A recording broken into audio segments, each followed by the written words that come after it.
everyone, and welcome back to another She Budgets YouTube video. For those of you who don't know who I am, my name is Sarah and I love all things budgeting, planning and personal finance.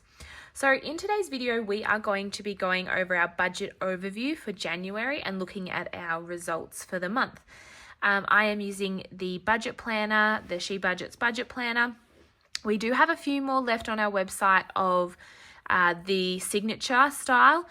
There's not many left though, so if you're wanting to grab one, I would suggest grabbing one before we sell out, because there won't be a restock until later in the year. We do have a fair few though of the A5 available as well, if that's something you're interested in. So let's jump into it.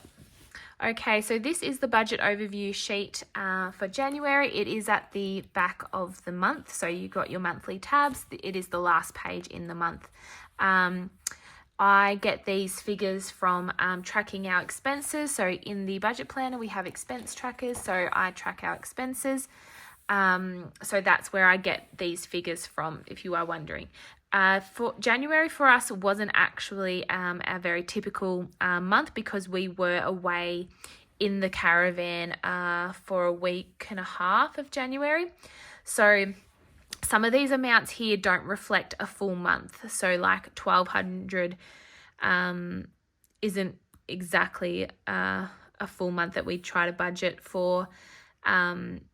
So we had some sinking funds holiday money that we used to buy our groceries or when we went eating out. So I didn't include it in this one. So that's why it may look a little bit different. But yeah, let's jump into it. So for groceries, I budgeted $1,200, and once again, I have gone over that.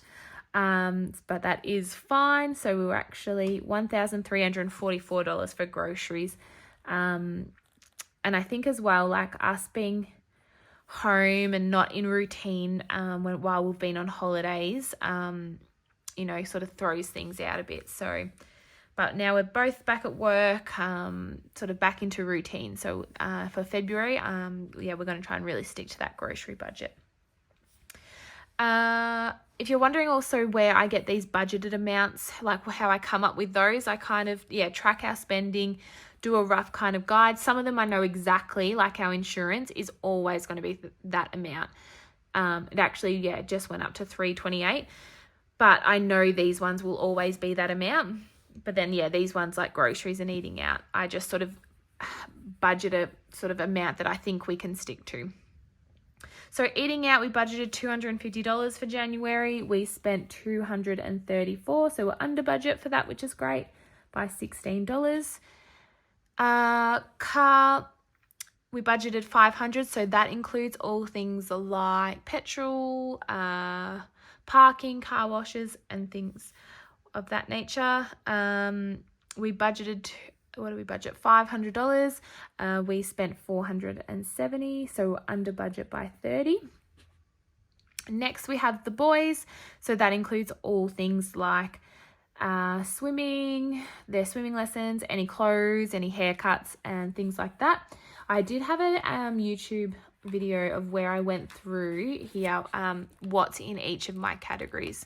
So if you want to check that out, it's like setting up my budget planner part 2. I think it's in that one.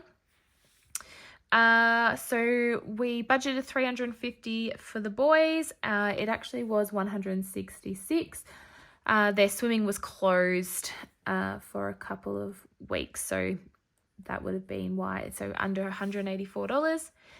House, we budgeted $300, and we spent $300. That's probably our cleaner for that one, and anything else house related.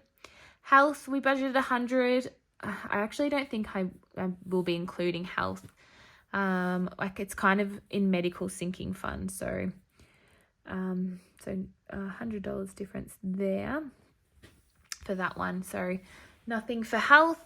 Next we have utilities. We budgeted, that's always $625. I know that one. So there was no difference for that one. And same with insurance, $328 for our insurance. That includes house, car, and caravan insurance. Next, we have memberships and subscription. So we budgeted $335 and it is $335. So again, no difference with that one. Splurge. So Colin and I give ourselves some splurge money each week. We give ourselves $100 a week, and that includes all things like, for me, it's like skincare, makeup, clothes. But for him, it's like beer, coffee, eating out. That's mainly what his goes to. And that was 600 as well, so no difference for that one. Debt. So debt is just our mortgage, so 2,432, and we're just paying the minimum at the moment. Hopefully one day in the future we can bump up those payments. Savings, we had a target of $3,200 to save. We actually saved $5,106, which is great. So we were over, which was nice, $1,906. And then we had investing.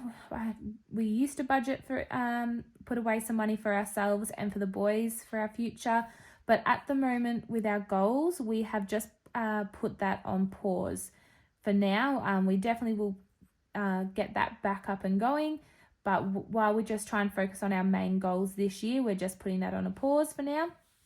Unbudgeted, we always try and have $0 for unbudgeted, but we had $217.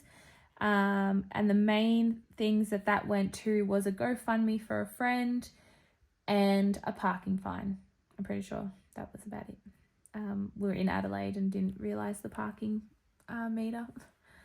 And then lastly, income, we budgeted, this is like our minimum, we budget $10,450. We actually got $11,876, so over by $1,426, and that was mainly Cohen did a cashy job. He's a bricklayer, so he had a job that he did, so he got some cash for that, and also we got the childcare subsidy back, so we overpaid a lot in our childcare, so we got like $900 back, which was great. So we put extra towards that savings, so that's why that was so high. So now we've done all that. I would normally go and then put in what we compare it to last month, but I did not track our expenses fully for December. December was a bit of a crazy month, as you can imagine, with Christmas. Then we went away. So I didn't track all of our spending for December. So I'm just going to leave that blank, but then for February results, I will have the January results so I can start it up then. And it's totally fine. Like if you're using this planner and you have a month where you've just not tracking your expenses or anything, that is totally fine. You don't need to track your expenses every month. It can be a bit of a big or daunting task for some people. So feel free to, maybe only track your expenses once every 3 months just to see if you're on track. And that's totally okay too. But if you love tracking your expenses, then go for it. So moving on to our savings and debt overview. So we have our savings category. So sinking funds, new car, challenge, and emergency fund are ours that we're focusing on. And for debt, it's just our mortgage. So for sinking funds this month for January, we saved $2,180 towards them. So the balance of those is $3,301. We keep these in a separate bank account. I've talked about them in other videos and on my Instagram. For new car, that is one of our big goals this year, is to save for a new car so we don't have to have a loan and go into debt. So we saved $1,770 towards the new car in January, so we are at a total of $5,057. For the challenge, we are doing the 52-week challenge, which is in the budget planner. So we saved $83 towards that, and it has $83 because we've just started. Emergency fund, we saved $1,073 towards our emergency fund. So our goal is to try and save $10,000 this year towards an emergency fund. I really want to build it up to 3 months worth of expenses. So we'll just chip along at that for another couple of years, and we'll hopefully be there. So far we've got $5,956 in there.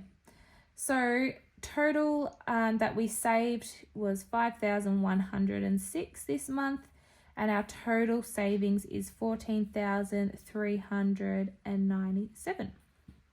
Moving on to our mortgage, we paid $2,432 towards our mortgage.